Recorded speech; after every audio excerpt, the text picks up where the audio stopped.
Welcome back. We're looking at US-Egyptian relations as President Hosni Mubarak makes his first visit to the White House in 5 years. Joining me from Cairo is Hosni el-Hamalawy, blogger and host of the popular Arabawi website. And here in Washington, D.C. is Dr. Michelle Dunn, who edits the Arab Reform Journal at the Carnegie Endowment for International Peace. As we get back to questions, a call from Pakistan, and Faz is on the line. Go ahead. Yes, Riz. Right. Assalamu alaikum. Walaikum salam. I just want to make a comment to the doctor's, argument. I just want to make two comments, quick comments, and I totally agree with the blogger. What the blogger from Egypt was saying, I actually also subscribe to his, belief that, it's an embarrassment to the Muslims all over the world when U.S. is funding the dictators. Second, and U.S. is also funding, big chunk of money to the dictatorship agenda. Third is Palestinian. The way Egypt, the government of Mubarak is treating the Palestinians for the past couple of years. And third is the transferring of power to his son. That's just okay. Faiz, thank you very much. Let me get Dr. Dunn to comment on some of the issues. I mean, there's obviously a strong emotion when it comes to a strongly emotive view about this among a lot of people about the US's role. What would you advocate as some kind of balance being structured? The US can actually play, or at least come across as a more even broker when it comes to what's going on in the region. Right. Well, I don't think it's realistic to advocate a complete cutoff of ties with leaders in the region, even if they are authoritarian. At the same time, though, I've repeatedly advocated in my own writing that the United States try to engage seriously, try to advocate improvements in human rights practices, democratization, and so forth, have active democracy assistance programs and the like in these countries. And unfortunately, we've seen a rollback of that by the Obama administration. The Bush administration sort of started that in the Middle East, but the Bush administration's policy was burdened by so many other problems, the invasion of Iraq, etc., that it really was not able to make any headway with that. So I think the United States has a lot of interests at stake, and it needs to be able to pursue them at the same time. What do you make, Dr. Dunn, of the visit by Gamal Mubarak, his presence here? I mean, for a lot of people, it's a succession, it's dynastic power continuing. It's happened in other places in the Middle East. We've seen it in Syria. We're seeing it now potentially in Egypt. What do you make of his visit here? Well, it was interesting that his presence on the visit was not announced in any of the media. It sort of leaked out that he was along on the trip, and we still don't know which of the meetings he was in and so forth. But certainly succession is a major issue in Egypt, and it does seem as though things are in a kind of waiting pattern or holding pattern in Egypt, and that many of the decisions that are taken now by Mubarak, particularly about domestic, political, and economic affairs, have to do with how to arrange things so that the succession can proceed smoothly at whatever time it happens. Well, Habib's on the line from the UK. Habib, what would you like to ask? Assalamu alaikum. Walaikum salam. What would you like to ask us, Habib? I would like to say that Hosni Mubarak is the totally wrong person. He is a dictator, and he's playing with Palestine and Egypt people's lives. And I think he just do anything. If he do anything, he will do it dangerously. He will. Okay. Habib, let me get to Hossam with this thought and just get a perspective, Hossam, from you on how Egyptians feel about the situation with Iran, and perhaps that the US needs to build a relationship with Egypt a lot more strongly because of the what's perceived as a looming threat of Iran in the region. Well, again, you have to separate between the Egyptian government and the Egyptian people. The Egyptian government, I assure you, is scared a lot from the Iranian so-called threat, and it's willing even to extend its hand to the Israeli Navy and allow it to operate within the Suez Canal, part of its training in order to counter any future Iranian threat, also quote-unquote. The average Egyptian citizen does not look necessarily negatively towards Iran, but the government recently has been fabricating some terror cases and trying to get Hezbollah to be involved in it.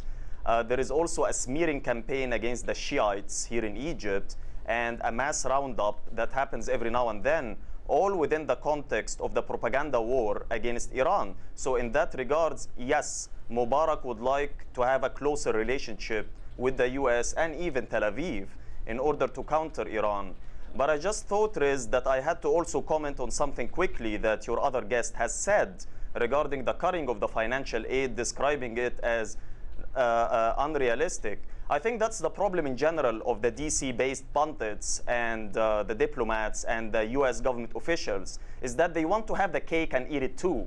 I mean, they want to keep on financing dictatorships, and then they just weep over why do the Arab people really hate us. Okay. They think that they can throw $1.5 billion at Mubarak and then turn a blind eye away from the police torture that happens, and then think that the Arab people are gonna basically love them. And I invite your guest to spend just one night in Egyptian police custody, and then I would be interested to know if she will still be thinking this realistic or not to cut the aid. Okay, I'll get a comment from Dr. Dunn on that in just a moment, but let me get a question to you that came from Facebook, from the UK, from one of our viewers, Junaid Egale, who seems to be concerned with your appearance on the show. And I guess, you know, one of the issues has been that people in Egypt can't speak out freely, but obviously you're speaking out quite freely. And Junaid has written in saying, what is the point of having someone live live from Cairo when you know he can't say much about the regime? Are you trying to get them locked up? Now, obviously, you've been very clear about your views on Egypt and Hosni Mubarak. What risk does that put you in? I mean, you seem to be free to say what you want.